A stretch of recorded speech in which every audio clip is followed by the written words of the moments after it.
Alright guys, we'll be talking about initial coin offering. Oh, that was a hard one to do. Yeah, let's talk about it. That's a mouthful, man. We're actually doing a follow-up, like a segment from our last one. So, Harith, you've got 10 seconds to run us through what we talked about in our last episode. Okay, last episode we talked about blockchain technology, which allows for a system of transferring value without relying on third parties. Woo! Oh, he did it!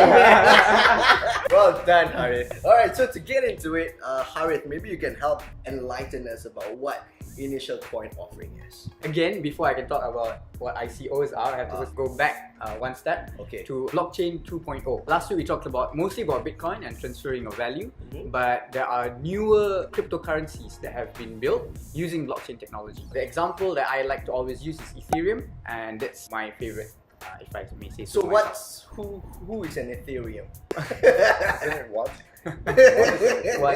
What Ethereum does is it allows to do more than just transferring of value. It combines this decentralization with smart contracts. And smart contracts are, if you go to a vending machine, right, and you want to buy a can of Coke, you enter that button, you enter 2 ringgit, and that machine somehow magically knows that it's giving you Coke, right? It's not giving you Sprite, it's not giving you Pepsi.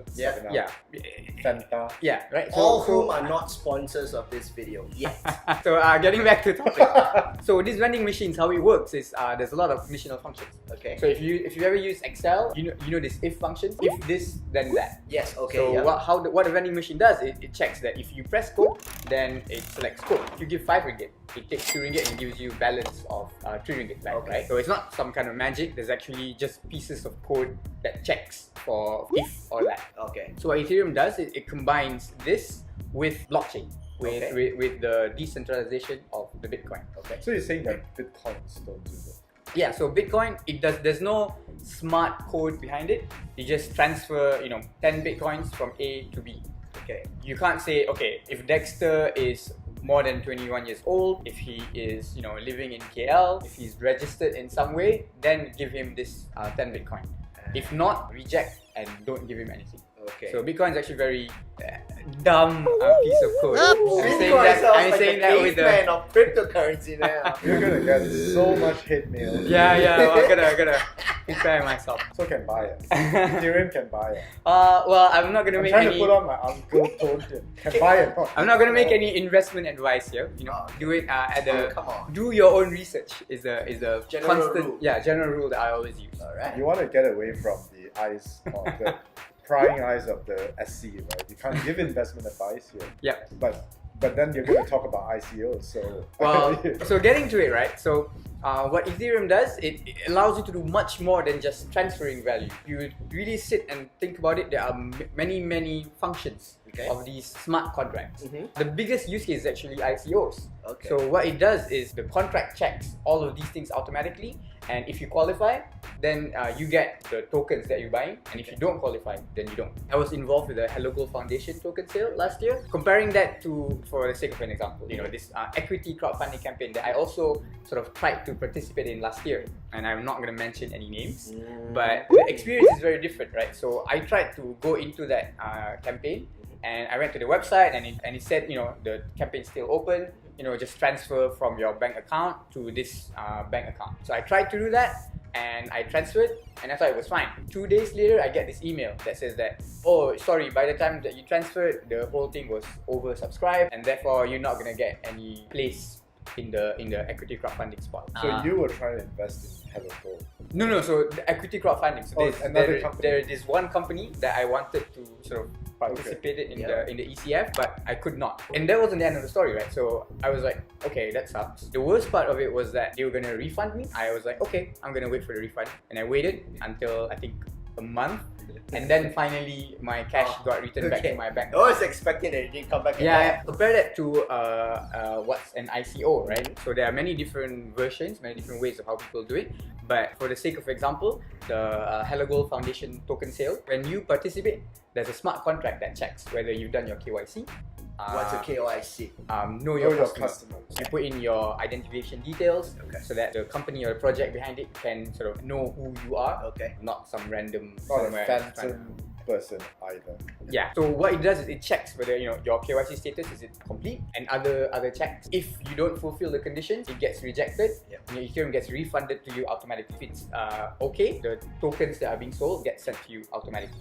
What this has done is it's allowed all these entrepreneurs, all these people who want to raise funds from anywhere around the world to be able to access funds. So if you think about like entrepreneurs say in Malaysia and they have this huge ambitious project, the normal way of doing it, say through a VC or finding angel investors, there's a limit to how much you can get, right? If your project's very ambitious, you want to be the next Google or the next Alibaba, you want more funding than that. So this has opened up that kind of avenue for you to do this. So this is interesting because other people would argue that the lines are very blurred between an ICO and like a get-rich-quick scheme, right? Some people can't tell the difference because they put money into a scheme like, buying, that gold scheme long time ago. Yeah. Not HelloGold, but long time ago. Other goal.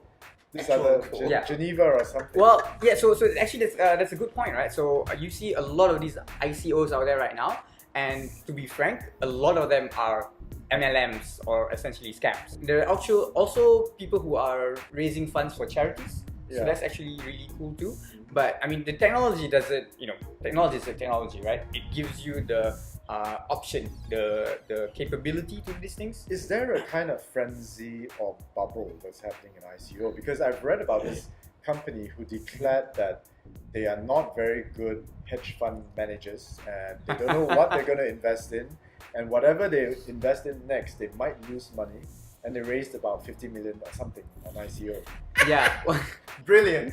Love that story. Yeah. That's actually whether it's a bubble, I think it's a bubble, but I don't know for sure. I'm not this expert who can tell the future. One of my favorite examples is actually this thing called the Jesus coin. Oh I heard about that. Yeah, and so you go to the website, it looks very nice. Can't remember the exact use case of their token is, but just looking at the team, the CEO I think is Jesus Christ, and the treasurer is Judas Iscariot. Wow. So that tells you a lot about the 30 pieces of silver, that's all it is, right? Oh! And they raised, I believe, hundreds of thousands of dollars. So the Wow. smart contract is that if you don't fulfill the rules, you don't get into heaven or something like that. I don't know. I don't want to be quoted on this. You get stopped at You the can gate. check it out. But essentially, it's a category that I would describe as a joke coin. So, and I know someone personally who is like, yeah, I like their website, so I think it's funny. It give me an entertainment value, so I'm gonna give them some That is It's genuine. amount That- of that Bitcoin. is- What about the Bonkers. kitty coin? The kitty, the the crypto kitties? crypto kitties. Yeah, well, technically that's not an ICO, but this goes back to what we discussed in the last episode, Yeah. right? So value is in the kind of the eyes of the beholder. Ooh, So that's Shakespeare, right? yeah, because like I mean, it might be worth $100 to you, whereas to someone else they're like, what the heck is crypto key? It's like Who are you quoting now? yeah, well, I'm not gonna mention the name, but essentially that's how it is, right? Like you have the capability now to buy something somewhere that you believe in, whether that belief is based on any real facts or not. Yeah. Nobody knows. I like to quote Robin, my boss, with his cigarette packet approach to ICOs. It's like it's in the responsibility of these ICO projects who want to raise funds to make it very clear that it's investing or buying into ICOs is very dangerous. Yeah. So you show like on cigarette packets, right? Yeah. You show this You get cancer, this like picture that's very ugly and kind of like warns you of the Yeah. risk of losing your life. Yeah. So with ICOs, you make it very clear on your white papers, on your websites, every page. You just say that putting any funds into ICOs risk you losing all of your funds that you've deposited. So you make it very clear, then people come in with their eyes wide open. Whether or not they make the right decision, that's up to them. So let me just try and get it straight. So what I'm thinking I'm getting is that an ICO is where you could just come up with any sort of new currency right? I could name my own currency like Dexter's currency Dexter or something coin. tomorrow. Dexter Dexter coin coin. tomorrow. Yeah. And I could just use it to start trading more traditional coins like Bitcoin.